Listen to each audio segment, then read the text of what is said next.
합창단의 찬양도 귀한 메시지이고 그 안에도 하나님의 말씀이 담겨 있습니다. 오늘 1부, 2부 함께 예배를 드리고 또 먼 지역에서 오신 분들도 있는데 하나님의 말씀을 오늘은 좀 간편하게 간략하게 정리해서 드리고 싶습니다.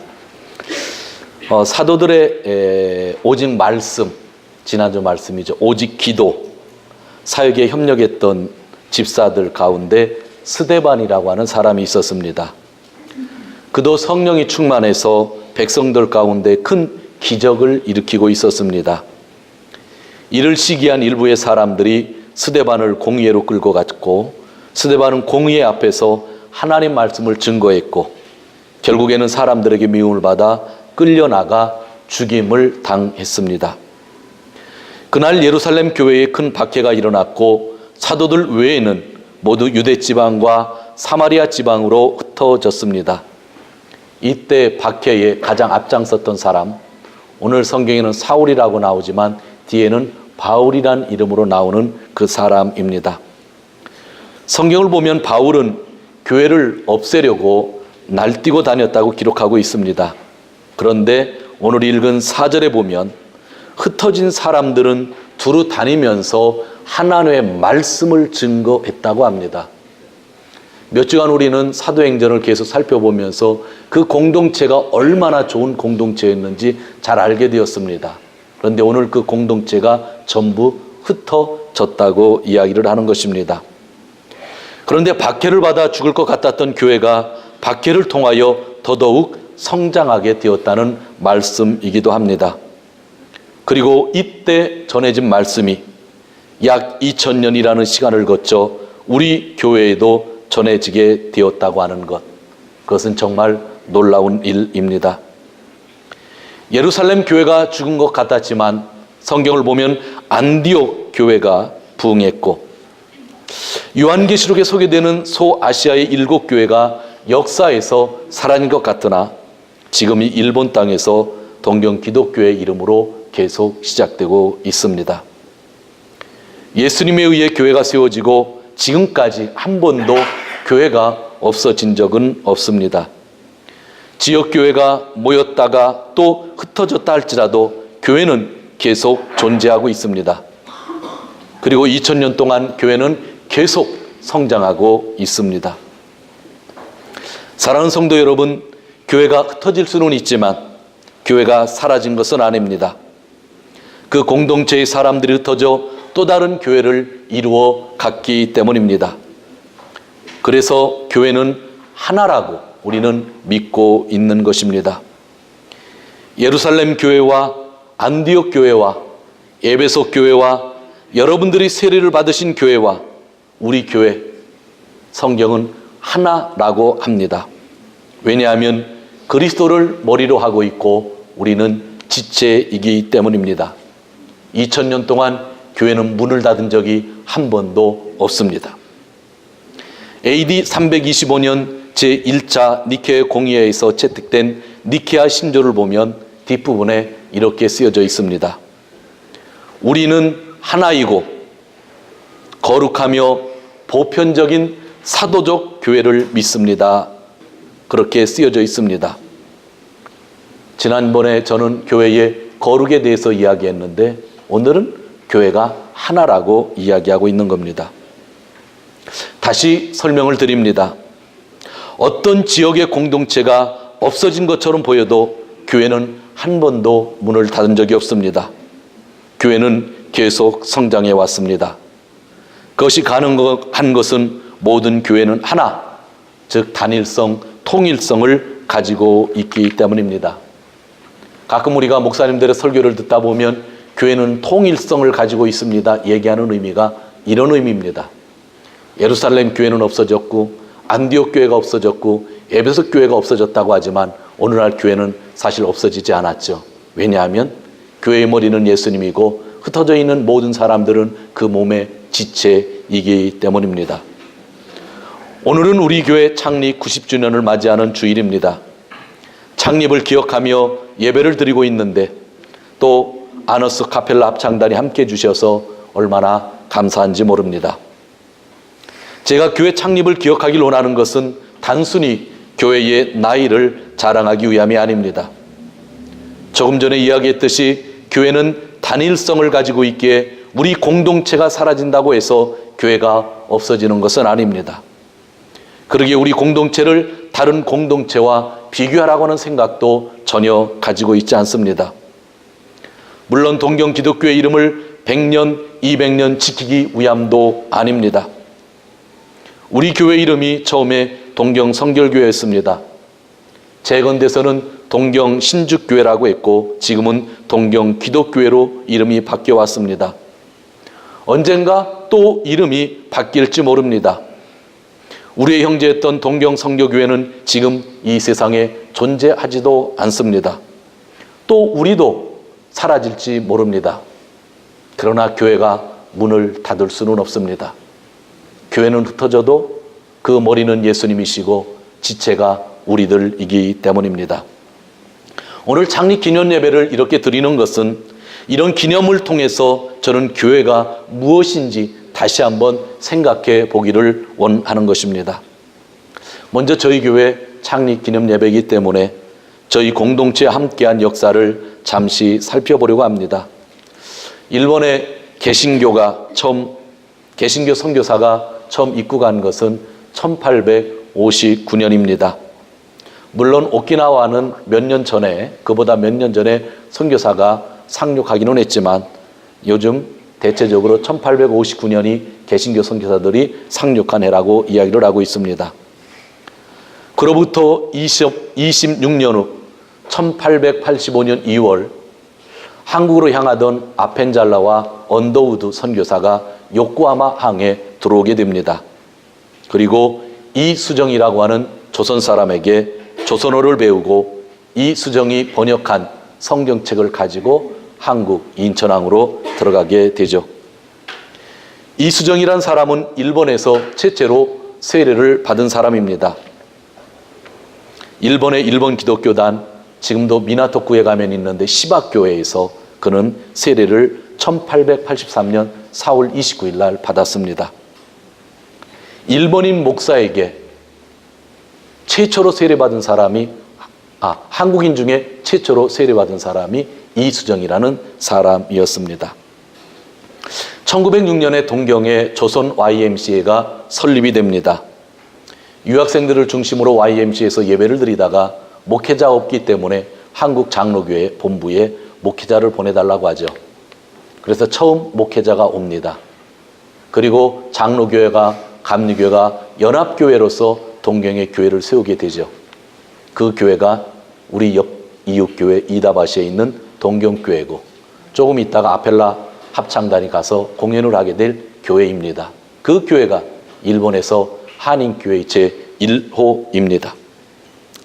이후 많은 일들이 있었고 많은 교회들이 이 일본 땅에 생기게 되고 일본 교회도 있고 한국 교회도 있는 지금의 현실입니다.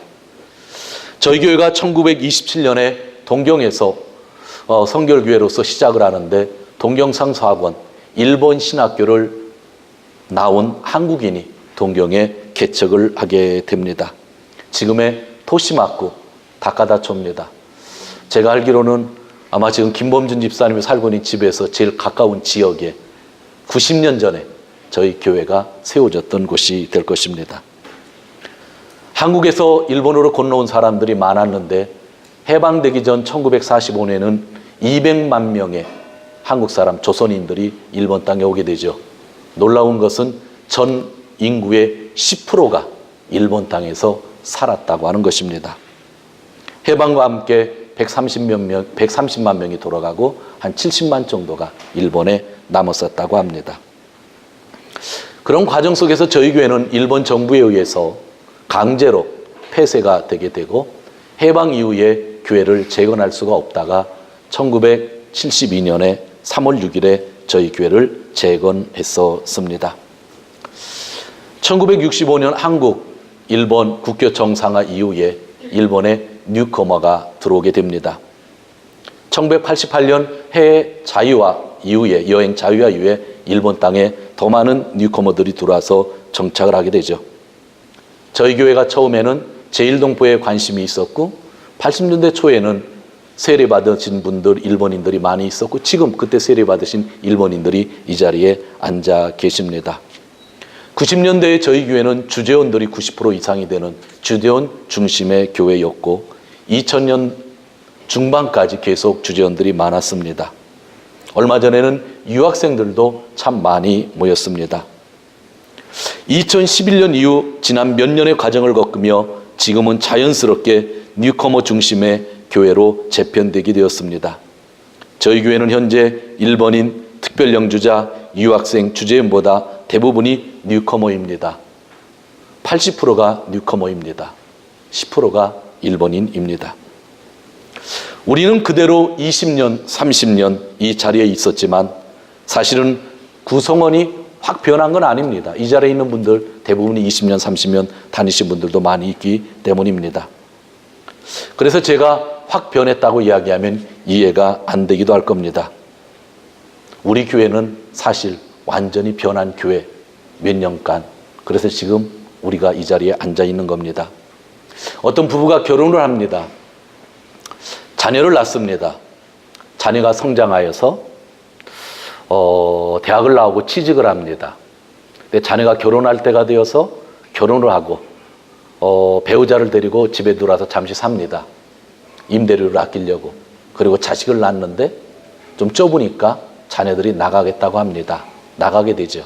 그러나 그 집에서 살던 부모님은 30년 이상을 그 집에서 삽니다. 부모님은 30년 동안 그 집에 있으면서 한 변도 변하지 않은 환경 속에 있습니다. 집이 허르면 수리를 하고 자기는 그 자리에서 떠난 적이 없습니다. 그래서 나는 20, 30년 동안 안 변했다고 할 수 있을까요? 아니죠. 확 변한 겁니다. 둘만 남은 거거든요. 우리 교회 20년, 30년 다니신 분들이 참 많습니다. 그러나 저희 교회는 이미 구성원이 뉴커머라고 하는 분으로 확 바뀌어서 80%가 그렇게 있다고 한다면 이전의 교회 모습과 앞으로의 교회 모습이 어떠해야 되는지 우리가 좀 더 90주년을 맞이해서 생각해야 된다고 합니다. 새 포도주는 새 부대에 담아야 합니다. 분명 묵은 포도주가 맛이 있지만 포도주는 새 부대에 담아야만 하는 것입니다. 이런 사실을 함께 공유할 수 있는 시간이 창립 기념일이기도 합니다. 우리 교회가 1972년 재건한 후에 가장 큰 기도의 과제였던 것은 성전의 건축, 저희 교회에서는 회당이란 용어를 쓰고 있습니다. 그것을 위해 전임 목회자들과 성도들이 합심으로 일해 주었기에 지금의 본부 토지와 건물을 우리가 관리할 수 있게 되었습니다. 얼마나 감사한지 모릅니다. 그러나 지난 45년 동안 가장 힘들었던 시간들도 성전의 건축이라는 과제와 함께 찾아왔다고 하는 것, 그것은 우리가 잊을 수가 없습니다. 지금 생각해 보면 공동체 예배와 교육을 위해 우리의 명의로 된 회당이 필요하지만 그 필요성이 너무나 강조되다 보니 주객이 전도되어 있었던 것은 아닌지 반성해 봅니다. 공동체를 위해 회당이 존재하는 것입니다. 회당을 위해 공동체가 존재하는 것은 아닙니다. 사도행전 7장에서 오늘 8장을 읽었지만 스데반은 공의의 앞에서 마지막 설교를 합니다. 자기를 죽이려고 하는 사람들 앞에서 설교를 합니다. 그 설교의 본문을 우리가 짧게 한번 읽어보려고 합니다. 사도행전 7장 46절에서 48절입니다. 사도행전 7장 46절에서 48절 우리 같이 읽겠습니다. 다윗이 하나님 앞에서 은혜를 받아 야곱의 집을 위하여 하나님의 처소를 준비케 하여 달라 하였더니 솔로몬이 그를 위해 집을 지었느니라. 그러나 지극히 높으신 이는 손으로 지은 곳에 계시지 아니하시니 선지자의 말한 바. 아멘. 그리고 49절 50절 같이 읽습니다. 주께서 가라사대 하루는 나의 보좌요 땅은 나의 발등상이니 너희가 나를 위하여 무엇은 집을 짓겠으며 나의 안식할 처소가 어디뇨 이 모든 것이 다 내 손으로 지은 것이 아니냐 함과 같으니라. 놀라운 이야기입니다. 초대교회에서 이 말이 나왔다고 하는 것 우리는 기억해야 됩니다. 우리 교회는 초대교회가 흩어졌을 때 생긴 교회입니다. 무슨 뜻인지 아시죠? 그때 흩어질 때에 주어졌던 말씀 46에서 48절 중에 이런 말이 나옵니다. 다윗이 하나님의 은총으로 성전을 지으려고 했다. 그러나 야곱의 집안을 위하여 솔로몬이 성전을 건축하게 되었는데, 그런데 지극히 높으신 하나님께서는 사람의 손으로 지은 건물 안에 계시지 않습니다라고 선언한 겁니다. 2000년 전에 불가능한 일입니다. 그래서 돌에 맞은 겁니다. 이사야 말씀을 인용하면서 너희가 나를 위하여 어떤 집을 지어주겠으며 내가 쉴 곳이 어디냐 하는 하나님의 말씀을 인용하고 있는 것입니다. 이 말을 듣던 유대인들이 흥분하여 결국에는 돌을 던져 스데반을 죽입니다. 성전 건물이 최고의 가치 있던 유대인들에게 스데반은 하나님은 건물 안에 계시는 하나님이 아니라고 분명히 말씀했던 것입니다. 성도 여러분, 하나님은 건물 안에 계시는 분이 아니십니다. 예수 그리스도를 믿는 사람들과 함께 하십니다. 이 사실을 믿었던 예루살렘 교회의 성도들은 박해를 받을 때에 그들은 기쁨으로 유대 전 지역과 사마리아에 흩어져서 하나님의 교회를 세울 수 있었던 것입니다. 만약 성전이라는 건물 안에 하나님이 계셨다고 한다면 그들은 죽음을 무릅쓰고 그것을 떠나지 아니하였을 것입니다. 기원전 2세기 이스라엘 사람들은 그런 싸움을 한번 했습니다. 안티오쿠스 4세가 예루살렘 성전에다가 제우스 신상을 세웠고 돼지고기를 가지고 제물을 드렸습니다. 유대인들은 참을 수가 없었습니다. 이 건물 안에 하나님이 계시다고 믿었기 때문입니다. 그리고 그리스와 전쟁을 하였고 그들은 이겼습니다. 그리고 100년 동안 평화의 나라를 건설할 수가 있었죠. 그날을 기념하는 날이 요한복에 보면 수장절, 성전 봉헌일입니다. 수장절 때 예수님도 예루살렘에 갔었다고 성경에 쓰여지고 있죠. 성전 안에, 건물 안에 예수님이 있다고 믿었던 유대인들, 그런 목숨 걸고 싸웠던 겁니다. 그러나 예수 그리스도가 이 세상에 오시면서 교회의 머리는 예수님이고 예수를 믿는 사람들이 성전이라고 성경이 이야기했기 때문에 오늘 스데반은 돌에 맞으면서도 이 건물 안에는 예수님이 계시지 않고 하나님이 계시지 않는다 말할 수 있었고, 예루살렘 성전이 거기에 있음에도 불구하고 사도들만 빼놓고 모두가 다 흩어질 수 있었던 것은 여기가 교회가 아니었기 때문에, 건물은 편리한 도구지만 하나님이 계신 곳은 건물 안이 아니기 때문에, 믿는 사람들이 있는 곳이 교회이기 때문에 흩어져서 복음을 증거했고, 지금 우리가 복음을 받고 이 자리가 있고, 이 자리, 우리 믿는 사람들이 있는 곳에 하나님이 임재해 계시다고 하는 것입니다. 그것이 교회입니다. 건물은 건물일 뿐입니다. 거기에 생명이 있는 것도 아닙니다. 그냥 편리한 도구일 뿐입니다. 미래를 위한 회당을 우리가 준비하고 있습니다. 분명 하나님은 그 회당을 주실 것이고 예배 장소로 쓰임을 받지만 그것은 오직 선교를 위한 도구가 되어야 됩니다. 1985년부터 33년간 이곳에서 예배를 드렸습니다. 이곳에서 예배를 드렸습니다. 이곳에 오기 전부터 예배를 드렸던 분이 아마 이쿠보 안수 집사님, 이쿠보 집사님 부부실 겁니다. 그렇죠? 이곳에 오면서 예배를 드렸는데 이곳 본당에서, 이곳에서, 홀에서 아마 처음 세례를 받은 분 중에 남아있는 분이 우리 나라시 안수 집사님이십니다. 제가 다 찾아봤어요, 한 달 동안. 그런데 그 얘기를 오늘 못하는 거예요. 처음 남아있는 분 중에 이 장소에서 세례 받으셨던 분 같아요. 그 정도로 우리는 이 장소를 33년간 예배를 드리고 있습니다. 우리가 이 빌린 홀에서 예배를 드리는데 그동안 뭔가 잘못된 일이 있었습니까? 우리는 이 홀을 빌려서 예배 드릴 때 가장 큰 부흥을 경험했고, 진짜 성도님들끼리 사랑했고, 가장 큰 일들을 많이 감당할 수 있었습니다. 주일만 쓰기 때문에 조금 불편했습니다. 그런데 하나님께서 불편한 일이 있으셨을까요? 하나님은 전혀 불편한 일이 없었습니다. 지난주 설교 기억하십니까? 지지난주랑 같이 말씀드렸지만 예루살렘 교회는 가난한 사람이 한 사람도 없었다. 그 말씀을 제가 일주일 동안 다시 한번 묵상했습니다. 그것은 모여있는 공동체에 있어서 물질적인 것 때문에 힘들어하는 사람이 예루살렘 공동체에는 한 사람도 없었다는 겁니다. 그렇다고 한다면 오늘날 우리 공동체에도 물질적인 것 때문에 힘들어하는 사람이 없어야 된다고 저는 그렇게 확신을 합니다. 그런데 저 같은 목사들이 욕심을 내어서 크나큰 건물을 짓고 성도들에게 너무나 힘든 삶을 강요하고 있습니다. 건축원금 한번 하기 시작하면요, 한국교회 다니시는 분들 뒤에 많잖아요. 일평생 끝나지 않아요. 30명 모이면 100명 되는 공간 짓다가요, 100명이 모이면 300명이 되는 공간 짓고, 300명 모이면 1000명 되는 공간 짓고, 1000명 모이면 5000명 되는 공간 짓는데 50년 동안 건축금 안 하고 지난 적이 한 적도 없을 정도로, 한 번도 없을 정도로 한다고 하는 거죠. 성도님들이 물질 때문에 힘들어하고 건축원금 때문에 힘들어한다고 하면 과연 그것이 초대교회 모습에서 배울 수 있는 것일까요? 저는 그래서 회당이 주어져도 그런 물질적인 부담이 주어지지 않는 회당, 그것이 올바른 회당이 아닌가 생각하는 것입니다. 자기에 맞는 옷을 입는 것. 성도님들이 50명 있으면 50명에 맞는 옷을 입고 200명이면 200명에 맞는 옷을 입는 것, 그것도 지혜라고 생각합니다. 오늘 진짜 오랜만에 예배당에 사람들이 찼어요. 너무 기쁘시죠?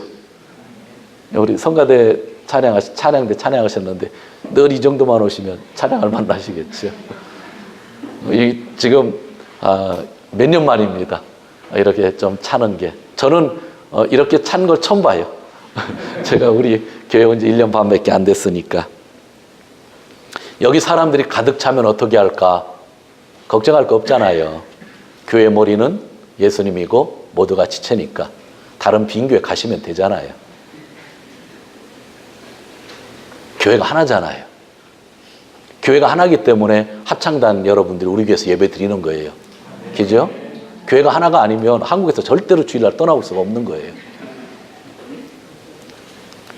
저희 교회는 우리에 맞는 회당을 필요로 하기에 작년에 회당 이전을 결의하고 지금의 토지의 매각을 진행하고 있습니다. 아직 구체적인 이야기는 없지만 그 방향성은 아주 좋다고 생각합니다. 분명한 것은 그 방향성은 매각만을 이야기하고 있는 것이 아닙니다. 매각 속에 숨겨진 뜻을 우리가 발견해야 됩니다. 그 안에는 우리의 신앙이 있습니다. 그것은 우리에 맞는 회당 준비하고 선교 사역에 더 집중할 수 있는 기회로 삼기 위함이라는 것입니다. 우리의 창립 기념일에 우리보다 어려운 교회를 위하여 오늘 드려지는 헌금이 보내진다고 합니다. 저는 이 일이 가장 기뻤습니다. 우리의 창립 기념일인데 우리가 하나님께 감사 예물 드린 것이 다른 교회, 어려운 교회에서 쓰여질 수 있다고 하면 하나님이 얼마나 기뻐하시겠어요. 앞으로도 그렇게 창립 감사 예물이 있을 때는 그렇게 보내고 싶은 생각이 참 간절합니다. 아마 여러분들이 또 그렇게 협조해 주시라고 그렇게 믿고 있습니다. 사랑하는 성도 여러분, 교회 창립 90주년을 맞이하여 교회 여러 가지 역사를 살펴보며 반성도 했습니다. 오늘 말씀을 정리하려고 합니다.